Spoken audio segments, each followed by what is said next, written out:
China has done it again, not through surprise but through strategy.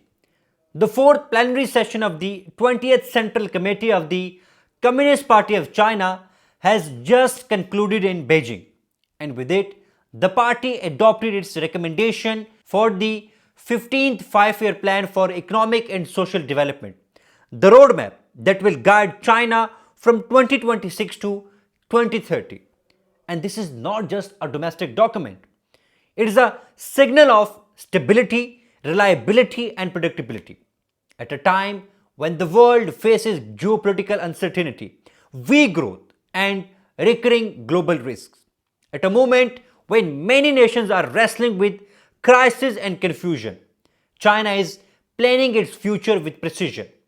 This new five-year plan revolves around Chinese modernization, emphasizing comprehensive reform, high quality development, and institutional opening up. It reflects the CPC's historical initiative and firm determination to advance national rejuvenation while contributing to global recovery, green transformation, and better governance. In simple words, China is aligning its domestic progress with the world's shared hopes for peace and stability. So, what are the pillars of this new vision? The Planum Communique outlines seven major objectives, a set of strategic priorities that define the direction of China's next stage of modernization. Let's break them down. Objective number one, significant advancement in high quality development. China will stay on its modernization by 2035 track, focusing on productivity, advanced manufacturing, and resilient supply chains. And it is not just about fast growth, it is about strong, sustainable, and secure growth. This continuity shows confidence. China's policy directions remains constant, predictable, and results driven, something rare in today's volatile world. Objective number two is substantial improvement in scientific and technological self-reliance. This is the heart of the plan. Beijing is doubling down on indigenous innovation, semiconductors, artificial intelligence, robotics, and what it calls new quality productive forces. This is China's strategic response to Western export controls and tech restrictions. The message is unmistakable. China will secure its technological destiny through self-reliance, openness, and cooperation.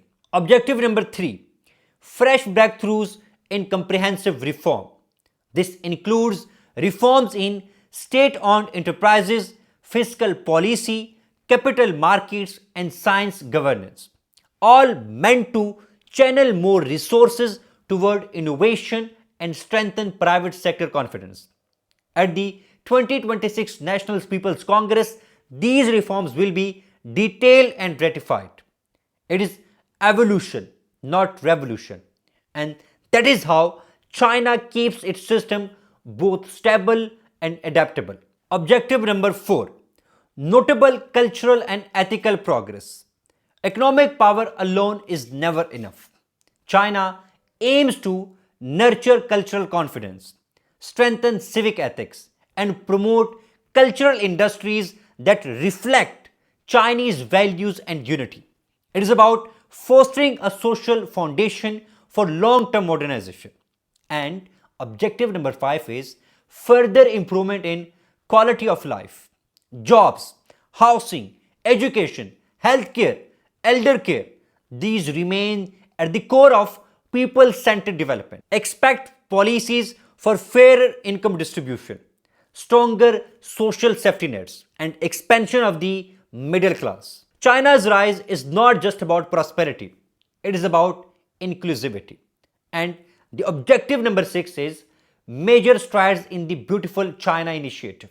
This is China's environmental and climate vision, green transformation, clear energy, and carbon neutrality. From electronic vehicles to hydrogen and solar, China's green industries will not only meet ecological goals but also drive global innovation. It is where environmental responsibility meets economic opportunity. Last but not the least, objective number seven, further advances in strengthening the national security shield.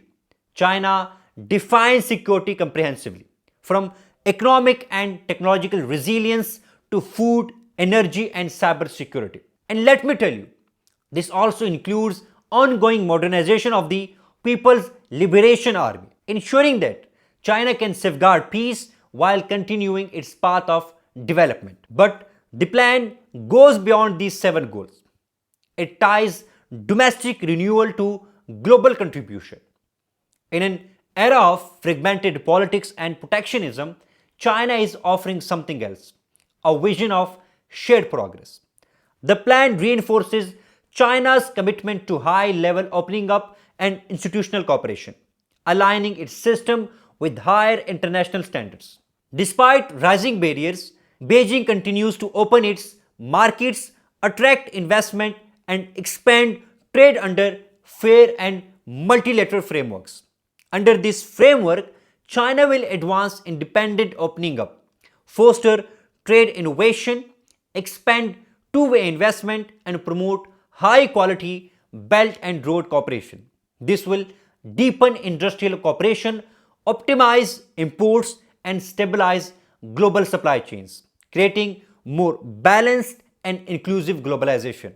It is a model built not on domination but on partnership. And also, the 15th five-year plan also extends China's concept of long-termism from domestic governance to international cooperation.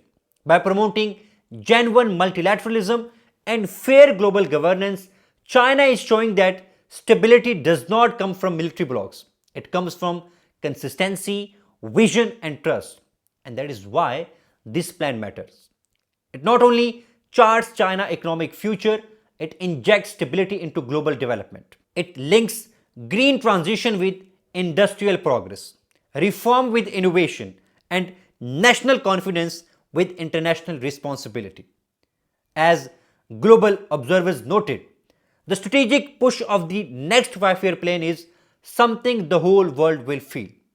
Indeed, as China's economic, technological, and defense capabilities grow, so will its ability to bring confidence, cooperation, and opportunity to the international system. The message is clear. China is building the architecture of the next decade with precision, purpose, and patience.